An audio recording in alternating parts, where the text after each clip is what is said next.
Hello and welcome to the North Bank podcast. I'm your host Holly and I'm joined by Stef and Chris. Hello guys. Evening. Good evening. Hello. The international's over. The real football's back. Are we excited much? Yeah, definitely.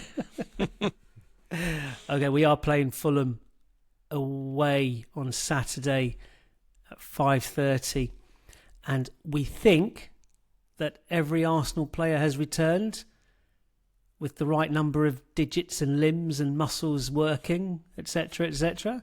More than that, I think Arsenal players have had by and large, a reasonably good momentum building, continuing international break. I know Sweden and Gyökeres possibly less so, but that aside, Steph, you're our resident international expert. Okay, but it's all relative. It's a low bar in this community. It certainly is.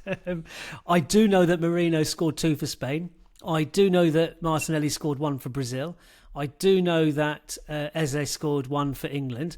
I do know that Max Dowman has become the youngest ever goal scorer for England under 19s over the international break as well. And with the injuries we've got, he's probably guaranteed bench time, so he may well get some minutes. Mosquera played for the under 21s as well. Saliba didn't have the best time for France. I think they drew, didn't they, 2-2. And he got 3 out of 10 in L'Équipe, along with 2 of the other 3 back line. It wasn't just him. But are there any, apart from those, Steph, are there any other headlines, anything else that we should be interested in, curious about, worried about? No, you have certainly hit all the headlines in there, so thanks for leaving me with plenty to talk about there. And like you say, I think on the flip side for Saliba's 3 out of 10 in L'Équipe, which is a paper that's synonymous with mad player ratings, Marino was lauded as almost a 10 out of 10 for Spain. He's become something of a figurehead in some respects for their qualifying.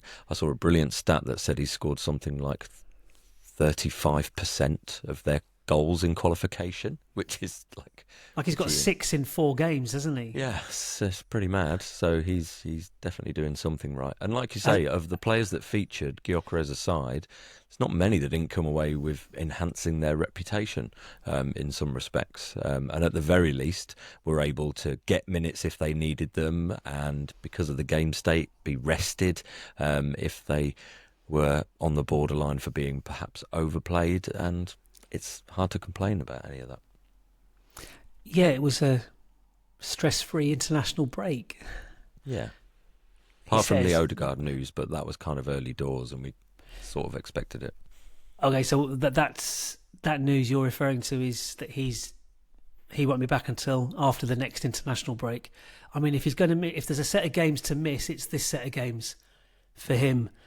Returning for, I don't know, did I map out the first 3 games? Spurs, Bayern Munich and Chelsea after the international break. I did hear that Madueke's earmarking that as his return as well.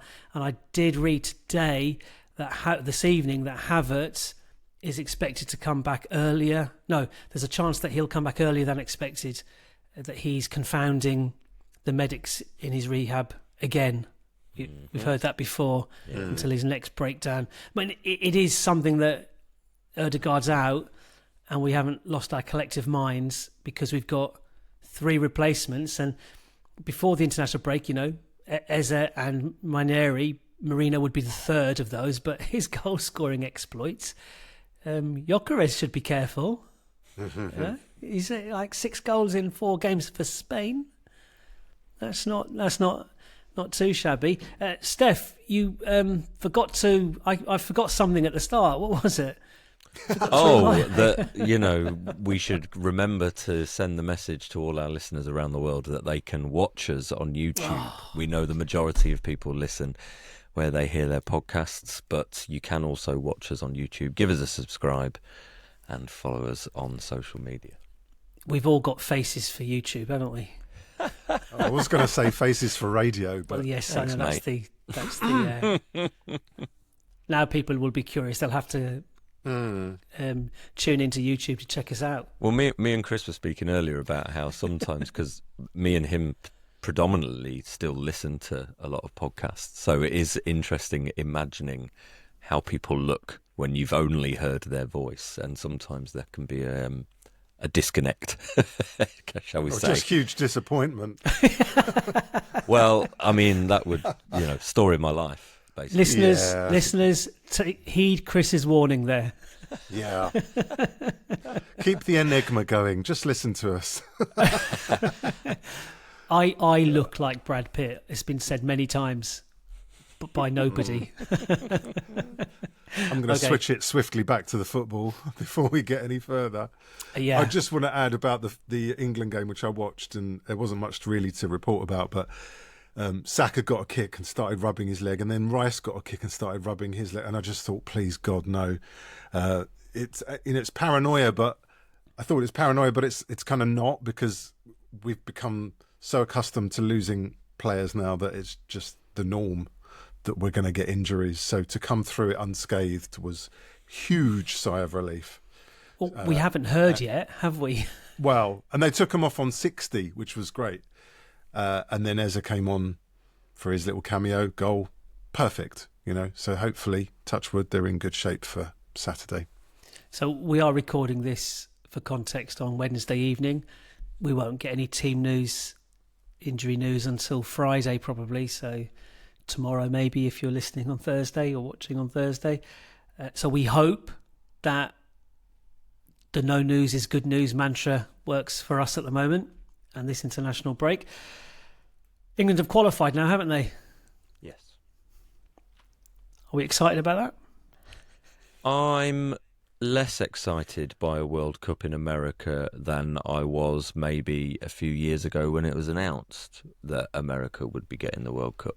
I don't really want to go into why that might be, so we'll just sort of draw a line under it there. Yeah, I'm resisting the temptation to ask you as well, funnily enough. Right, so one other interesting thing, I was reading, it was a BBC Sport report on the under-21s game that Waneri featured in, and although it wasn't a direct quote, it was heavily implied in the article that Lee Carsley, who's the boss for the under-21s, was talking about Waneri's performance, which was lauded. It was very good, apparently, and was saying that actually, knowing the context of his season so far at club level, they wanted to basically provide him the minutes and the competitive football because he hadn't been featuring a huge amount for Arsenal, and I was quite encouraged by that coaches, particularly at the youth level, are sort of aware of the players and the demands that are being put on them. See, someone like Dowman, he's featured a bit for the first team as well, but he would have played some youth games, so the need for him to kind of play is sort of lessened, whereas Waneri is now a feature of the first team squad, so if he's not starting or getting lots of minutes from the bench, then he isn't playing, he's only training, so I quite liked the fact that managers seem to be aware of player needs in order to compete. And I know Tuchel had said similar about Lewis Skelly, because it was obviously questioned about, well, he's not featuring and playing a lot. Obviously, Calafiori's starting for Arsenal, but Tuchel was, glowing in praise for Lewis Skelly and says, no, he's a good player. He can come in and do the business. I didn't think actually his game against Latvia was one of his best, but at the same time, England were never troubled, really. So, just good to see. And Waneri took a lot of praise. I wonder how much it helps that Tuchel was very recently a club manager, so he understands the club manager's perspectives on their players and minutes. It wasn't always like that. No.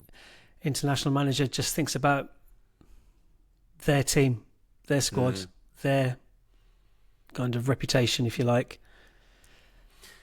And I think whatever your attitude is towards international football, I think over the recent years we've all become more connected with our clubs, I think it's fair to say, than with international football. But the players love it, and it can't be a bad thing that there are so many Arsenal players. I remember, say, 20 years ago when we had to watch the Lampards and the Michael Owens and whatever running around, and there were hardly any Arsenal players near the squad, and there was a disconnect, I felt.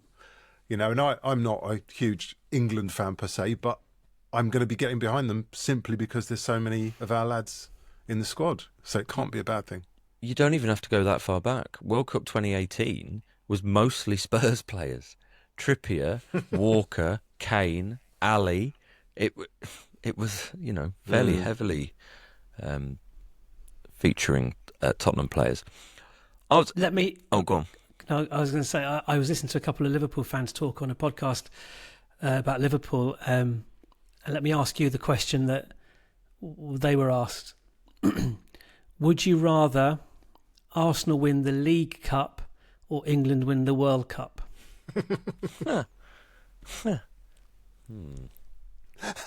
I know my answer to that question. But do you? I do, yeah, without hesitation. Yeah, so do I. I've always liked the Carabao Cup. Yeah, it's always been top of the tree. 3 handles, what's not to like? Ooh. Well, because there's a thing going on in rugby at the moment where there's the threat of a new league starting up. It's called R360, Rugby 360. And lots of money coming in from investors that are a bit sort of clouded in mystery before that. But the top nations, they call them the Tier 1 nations in rugby, have basically all come out and said to the players, if you go and play for this league format, we will exclude you from selection for the national team. And actually rugby has been really good from an international level at prioritising the international game. Sometimes it's at the cost of the league game, but essentially a lot of nations say you've got to play in our domestic league because we want that to funnel into the national team. There is still room for players from abroad to come in, and it got me thinking about when the Premier League started in 1992, there was that slippery slope. More and more foreign players coming in, money, foreign investors, no caps on salaries, no caps on foreign players. Yes, there's these homegrown quotas in squads and things like that, but even the academies now draw from players all around the world. And I think that has affected my enjoyment of international football. If you'd have asked me 20 years ago when I was, a late teens, early 20-year-old, I'd have absolutely bitten your hand off for an England World Cup. But as an adult, I've invested so much time, money, effort in the club football, and it is of such a level now that I'm so invested in it that Arsenal kind of trumps everything, even over the international stuff. And these games, like that was a World Cup qualifier against Latvia, it's not a contest really, and there's no jeopardy. It's not a spectacle.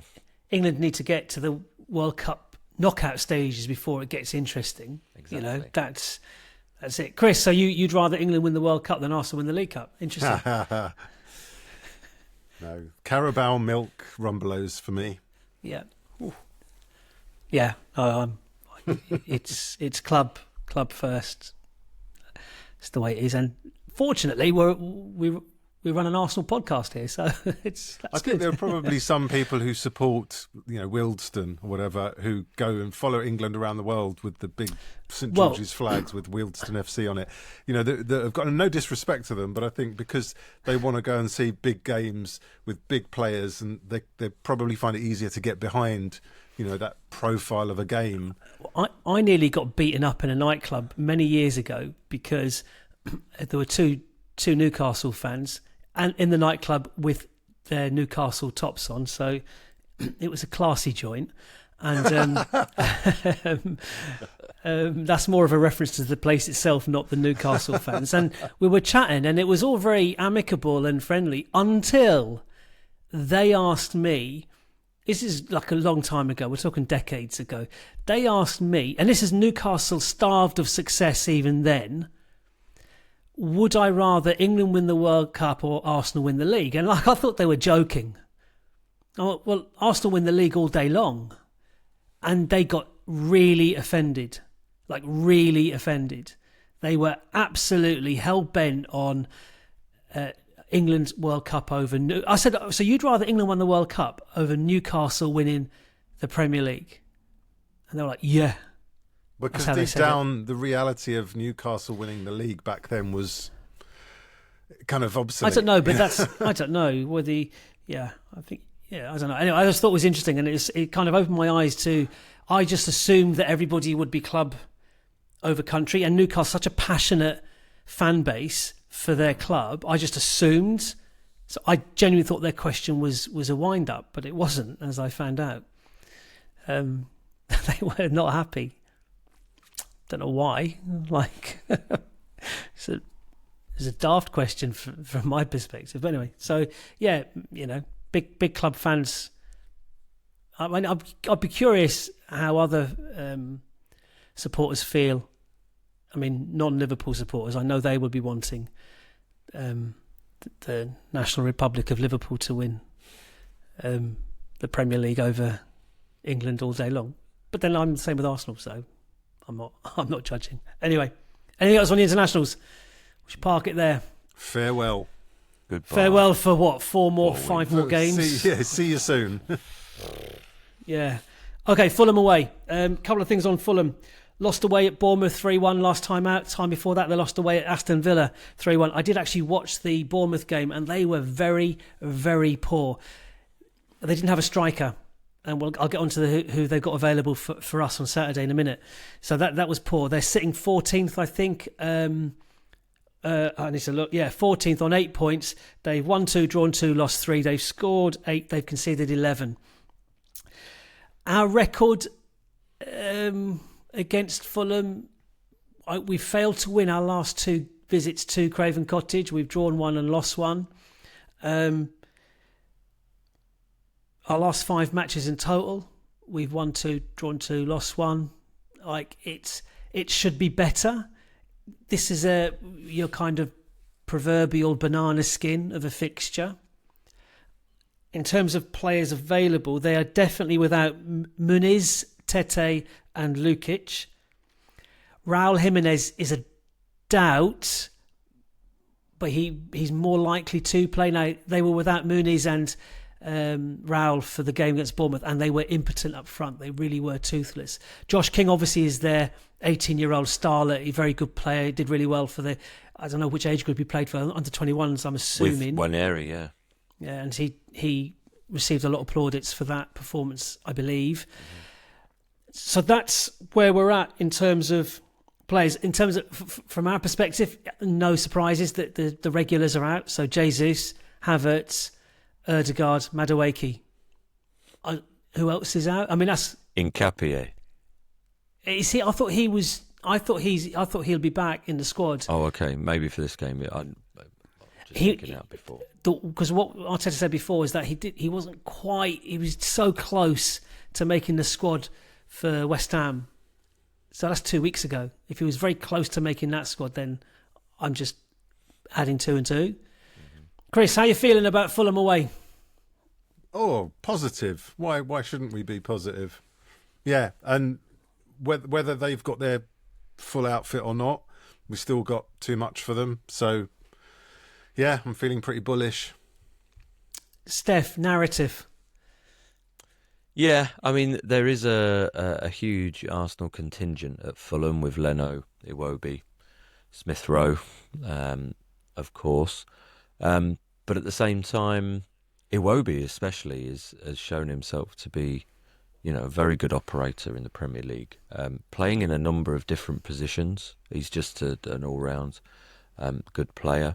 I watched that Bournemouth Fulham game as well. I'm not sure Leno covered himself in the most glory, and still has that, odd moment in him. Smith Rowe's not necessarily starting all games, but at the same time, Marco Silva's a good manager, and Fulham have been doing very well. That said, yeah, they did look a bit toothless, and we are a slightly different beast, I think, this season. Chris, the C word, complacency.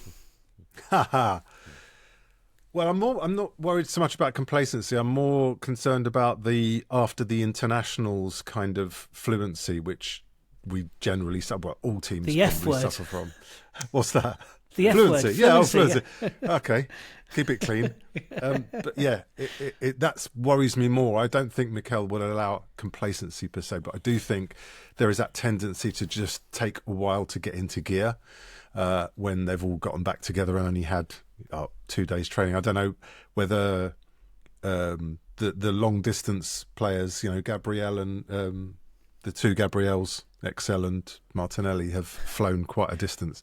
So just that purely logistics of getting them back, and how many training sessions will they have had before Saturday? I think Brazil played earlier, so they've had they weren't as late playing as usual. And Gabriel Excel didn't actually play in that last game, so I know they'll have the travel. Yeah, they'll have the travel time, but he won't have had the minutes in the legs. Guard against complacency. Obviously, the last two results there, well, you've drawn one and lost one. So Arteta's very adept and skilled at using that, as part of his motivation, to guard against complacency. It's that word that makes me think of this fixture. You remember very well the home game where we drew 2-2, winning 2-1, and it was pure complacency at the end. From a corner, not sort of directly, but people just not switching on. I was at Craven Cottage. I think it was a New Year's Day game where we lost. I think it was 2-1. Started well for about 5 minutes and went 1-up, and then was just absolutely tepid and insipid more than anything. Just nothing sort of game. Similarly, I've been at Craven Cottage in the last 2 or 3 years where I think it was Trossard got a hat-trick of assists in the first half. So, yeah, how we should approach the game with the right mentality in order to do well. I wonder, was our performance or desire for victory against Newcastle influenced, and this may sound stupid, but it won't stop me, influenced by the fact that Liverpool had dropped points at Palace beforehand? I know we scored late on and you can't really, it's difficult, but we played very, very well that day. Like, we deserved to win that game. There's no Newcastle fan saying we didn't deserve to win that game in the cold light of day. It's just the manner in which we won it was quite fortuitous in the end, last gasp and so on. But I wonder, because we genuinely approached that weekend fearful of being 8 points behind at the end of that weekend. And we had an opportunity to close it to 2 points to beat Newcastle. So I was just looking at the fixtures for this weekend. Liverpool and Spurs don't play till Sunday. Yeah. Man City with a 2-goal win will go above us. And Bournemouth are playing away at Palace. And if Bournemouth win that game, they will go above us. Man City are home to Everton at 3:00 on Saturday. So there is a chance that we won't be top. There's a pretty very good chance we won't be top going into the Fulham game. And I wonder what might that help in terms of motivation as well. I mean, Arteta's famous or notorious for fine margins, the little detail, the extra 0.1% or whatever.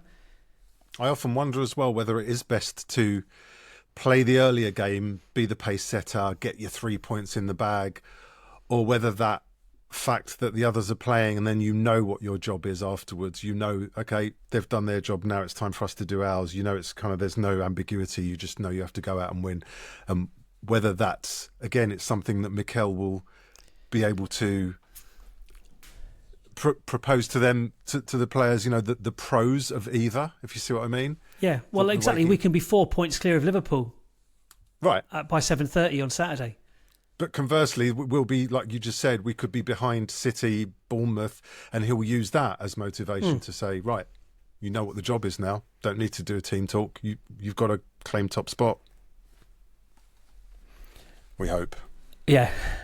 Steph, how are you feeling about the Fulham game? Like, just... yeah, generally quite positive. I'm always a bit more positive knowing that I'm going to the game. I was just looking at the weekend's fixtures as well, and I think of all the combinations of fixtures that we've had this season, this is the most narrative heavy weekend of fixtures. Even the 4 games where you would go, I'm not sure, they're all, newly promoted / relegation teams. Burnley hosting Leeds, Sunderland hosting Wolves. So yeah, there's a lot going on, and I suppose what I want us to do is kill the narrative. I want something which sort of just says, because with the fact we're on Sky Sports on a Saturday evening, they'll be looking for Fulham to do a number on us and for things to be a little bit spicy. They'll sell it as a London derby, even though there's really no animosity between the two clubs at all. And all they've really got is those players who perhaps used to feature for Arsenal as a bit of a narrative going on, but I want it to be the most narrative bereft fixture of the weekend. Run-of-the-mill 2-0 victory or something like that. That'd be lovely. Is Jack Grealish on loan at Everton? Mm-hmm. So he can't play against Man City then? No. Okay, that would have been a nice little narrative. Mm-hmm. Okay, all right. Yeah, I mean, how could Everton afford Jack Grealish? I mean, he must be out of contract soon. One would assume, yeah. But anyway, right, okay. Chris, have you got your team for Saturday? I have. I'm going. This is Arteta's team, not my team. Make the point. Raya, Timber, Saliba, Gabriel, Calafiori, Zubi and Rice anchoring with Marino, Saka, Gyökeres, Eze. What would you do differently then? I'd put Eze as the 10. And who's left? Well, Martinelli, provided he's gotten over his jet lag. Trossard scored for Belgium again as well during the week. Off the bench. Yeah, he's on the bench. Okay, interesting. Which team do you think's better equipped, your team or Arteta's team? I mean, it's emotional. Well, your team, I suppose. Of course, my team, I would say that, but I just think he will lean into it as again. It's one of those starter 11s that he can tinker with, during the game, depending on the game state. And I just think Marino's in a rich vein of form. It's an away game. He would prefer maybe that extra bit of physicality, that anticipation that Marino has. So that's For me, I would rather us take the game to them a bit more and have Eze in that creative 10. Steph? Raya in goal. Timber, Saliba, Gabriel, Calafiori. And that says it all. Midfield 3 for me, Eze, Zubamendi, Rice. And that's still predicting Arteta's team. And a front 3 of Saka, Gyökeres, Trossard. I think the fact that he went so much the other way at home to West Ham with Odegaard and Eze, that's hinting to me that he's happy to not go full Arteta with the Marino, Zubi and Rice midfield, like he did against Liverpool. I mean, let's face it as well, Liverpool are another level to Fulham, no offence to Fulham. And also, in terms of physicality, are Fulham that team? They've got, is it Sasa Lukic, I think? He's out, yeah. He's not a Polinia that was there. He's out, he's not playing, he's injured. Is he? So I don't know if that's as big a deal. And even then, I would probably want a trickier player to sort of take him on. I think Trossard would get the nod over Martinelli. I mean, I would be still tempted by Martinelli, but as it's that two sides of the same coin. Trossard and Martinelli have been doing good things from the bench. So I'd probably just err on the side of Martinelli's pace from the bench, I guess. I've picked the same team. Sorry, Steph, who have you got wide left? Trossard. Yeah, no, so I've got exactly the same team as you, and I think Arteta clearly wants Eze to play more centrally. The fact he shoehorned him. He did that switch for the West Ham game and played both Eze and Ødegaard rather than being a little bit more conservative or safe perhaps and playing another midfielder in there, Zubimendi, and playing Eze on the left. He wanted him more central where he's more impactful. So I think he will, and again, we seem to be caveating this, no disrespect to Fulham, but they're not Liverpool and they're not City, they're not Newcastle away. Don't get me wrong, it is still a tricky enough game. I'd hazard to get. This is the old bingo that our game away at Fulham is slightly trickier than Liverpool's game at home to United. What would you say? Would you agree or disagree with that? 100%. Really? Yeah, I think Liverpool will murder United. Steph, how would you? There's a lot of Man United fans online who are pointing out that if they beat Liverpool, they'll be 2 points behind last year's champions. I mean, that is ridiculous as well. I know so early in the season. They're getting very carried away. I'd be a little bit more humble, which is half their problem, that they're not. Would you rather be... Okay, Chris, would you rather be playing away to Fulham or home to Man United this weekend then? Home to United. Really? Yeah. Oh. I'm too traumatised to countenance that. Steph, are you a little bit less adamant that United home would be an easier fixture? In the current state of things, I'm probably with Chris, but as the transfer team on Sky Sports News always say, it's Man United. So I'd still have that floating around the back of my head. I mean, I asked the question for a reason. I started it by saying I think we've got a slightly trickier game than Liverpool. So I obviously, purely objectively, but once you get the emotion in it, no, I'm a quivering wreck if it's United. Yeah, so I think he'll go with Eze in the middle. And Trossard should not start another game for Arsenal. After this one? He should come off the bench. No, he should come off the bench. I would start with Martinelli. I just think Trossard's... That story where... What was the game, Steph, where he sat on the bench and saw patterns of play? Villa last season, you keep referring to it. And I just think that's... I'm not saying Martinelli doesn't do that, but I don't know that he does that. But that's an intelligent footballer. And Trossard is an intelligent footballer. And I think he can make more from his own skill set from the bench last 20, 25 minutes against slightly tiring minds. Whereas Martinelli's more about tiring legs because we know what Martinelli's going to do. Whereas Trossard has got more flexibility, more unpredictability, he's more nimble in his game. He doesn't have to go, he can go either way. Yeah. I just think he would require more concentration to mark against. That's probably why he does score so many goals from the bench as well, because he's clever. We referenced it before, how he reads the game from the bench, in anticipation of coming on, and he's kind of worked out, well, there's a bit of space there if I can exploit that. And like you said, it's more in the head than in the legs. So yeah, he's on the bench. So you're basically choosing, you're predicting that Arteta will choose my 11 with Eze in the 10. And Martinelli left. Is that what you're saying? No, we've both got Trossard left. Are you starting Trossard as well? Yeah. Right. Okay. Again, I wouldn't, but I think Arteta will. I think he favours. Whereas I would. And especially then, if Trossard came off the bench for Belgium, is it against Wales? Was it against Wales he scored?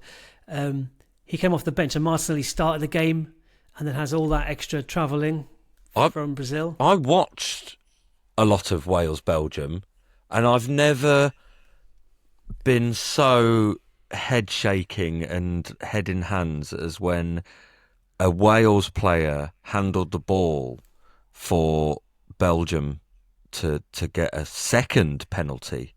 I couldn't believe it. Wales, there was only one goal difference at the time, and Wales, with a positive result, could have put qualification in their own hands. And a player, he does a proper... he handles the ball. And I'm just looking at it. I'd be like, wow, I mean, it was the sort of thing. It was ridiculous. It was ridiculous. I know there's probably just a little bit of instinct in there, but it's mad, absolutely mad. Yeah.